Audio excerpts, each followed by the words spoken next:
Hello, Mr. Carlson. This is my final thoughts on our field experience one, um, literacy in the middle school classroom. And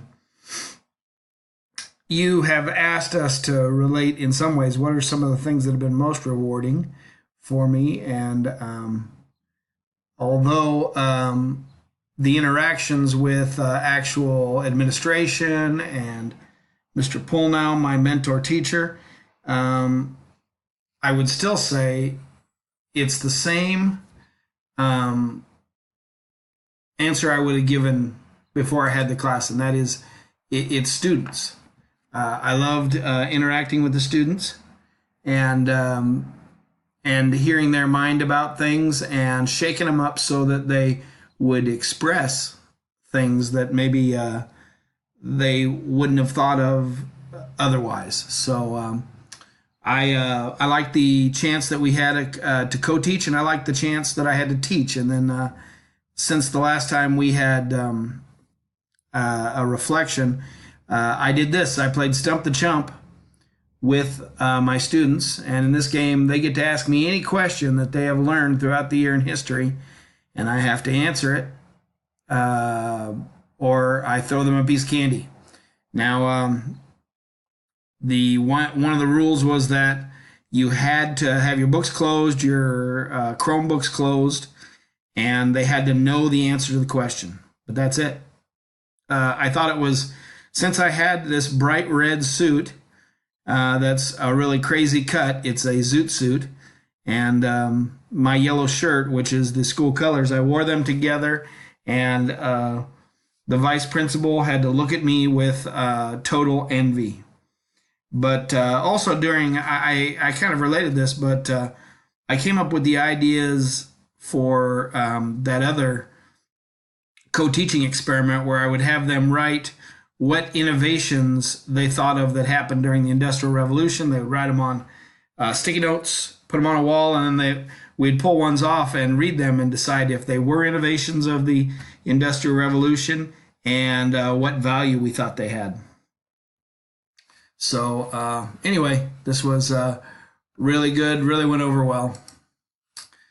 Like I said before, the reason you teach is the students.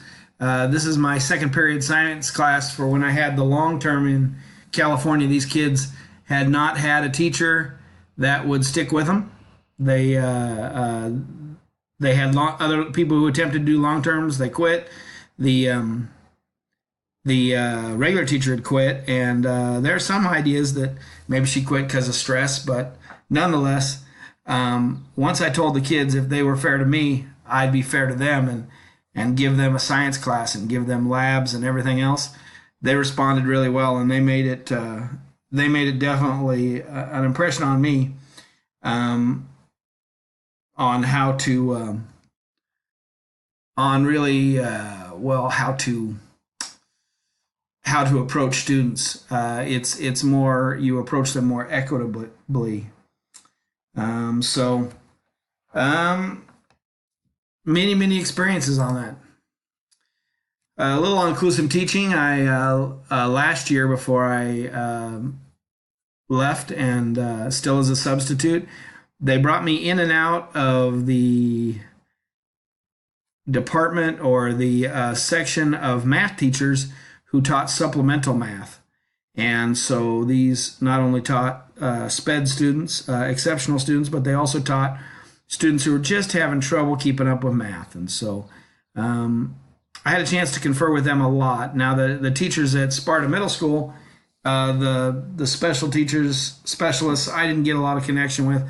I did talk to one every morning, and sometimes when I would notice what she was doing with a student, I would question her. But specialists are one who do what it takes, man. They come up with strategies, sometimes out of the box, sometimes very much in the box, looking to resources in the state and others to get the job done and make it happen. And I find it very rewarding to work with them. And by rewarding, I mean when maybe with the one student out of 10 that you break through with and they have an aha moment, it is really wonderful to see. Oh, my thoughts on academic language. As you know, I'm kind of a down to earth fella, but I do believe that we use academic language in our discipline, and we do use academic language. Now, I know the term is scaffolding. You're trying to make this accessible to students and things like that, and I think that one of the ways you do is you don't dumb down your conversation around students. You speak the way you would speak to anybody else, and then now and again you define your terms, so they hear it used, and then you give them I like to say a ramp, like a ramp access to the language you're speaking. And there were a lot of experiences like this where they would look at me confused, and I would say, okay, that's what this word means. And that happened throughout the semester. I was surprised at the what languages and at what tier words they were at, and I learned a lot about that. So, this is kind of the final thing. I think that really what I have to say in general is that I really do want to teach. I want to be an influence on lives in a local way. I am definitely not have aspirations to be the administrator at the top in a big regional area. I want to have direct contact with students and give lessons that they're going to remember and that they might take with them for the rest of their lives. And so it's a lofty goal, but it's something that I would definitely like to do. And so that's really I think that's really all I have to say about that in general. Oh, you do have a question on here, and I haven't answered it. What do I think of online resources and other things? And in spite of some things that really have gone a long way to show me the usefulness of technology in the classroom, all the students at Sparta Meadowview had Chromebooks. My jury's still out on some of that. I know that